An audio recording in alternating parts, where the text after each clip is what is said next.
Beyond, what's up? My name is Colin Moriarty. I'm editor of IGN PlayStation. I'm here with Justin Davis. He's the executive editor of IGN Mobile, or IGN Wireless. What are we calling it? I don't know. Wireless. Wireless? Sure. Because it really entails many things like Android and Apple and things of this nature. This is his very first PlayStation conversation. Yeah, what the heck am I doing here? I'm not a PlayStation editor. Well, you're the perfect man for this, Justin, because we're talking about a game today that's ubiquitous with the mobile platform. It's called Angry Birds. I've heard of it. And it's coming to PlayStation 3 as well as to Xbox 360 and Nintendo 3DS. But we want to talk a little bit about this port that's coming to PlayStation 3 and what we can expect out of it. So can you kind of give us a little update on what this is? I can. So we have Angry Birds Trilogy on the way for PlayStation and some non-PlayStation platforms. And what it does is it takes the levels from Angry Birds Season, and Angry Birds Rio, and it sort of mashes them up into one package.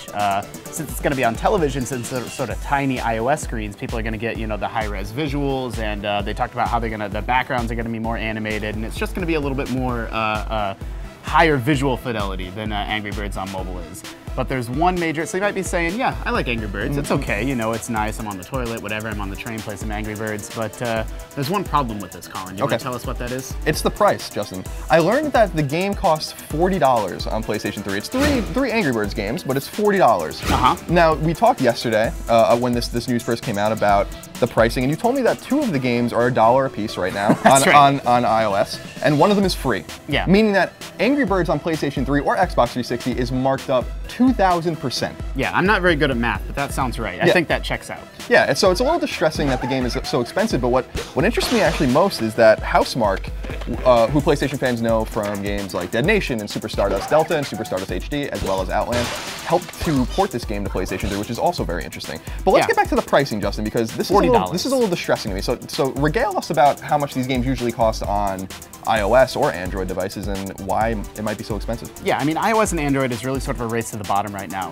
When the App Store first launched, games were $10. That was normal. You know, Super Monkey Ball was a launch game on the iPhone. It was $10. And then people figured out that the best way to make money was to top the sales charts. And those are based on total number of copies sold. So we started seeing games get cheaper and cheaper and cheaper until they were all 99 cents, because what everybody was trying to do was to reach the top of that chart. So, you know, the Angry Birds games have always been $1. Sometimes they've even gone free. You can buy Angry Birds Seasons for free right now.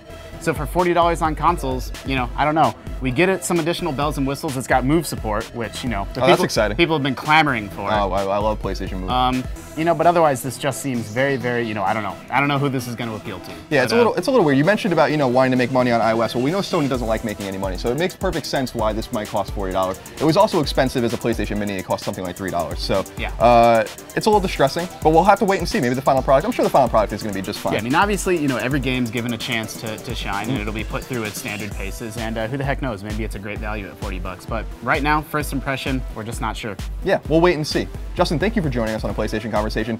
Please listen to Podcast Beyond, watch more PlayStation Conversations on IGN and YouTube, and in the meantime, I'm going to throw this Angry Bird across the office like a grenade.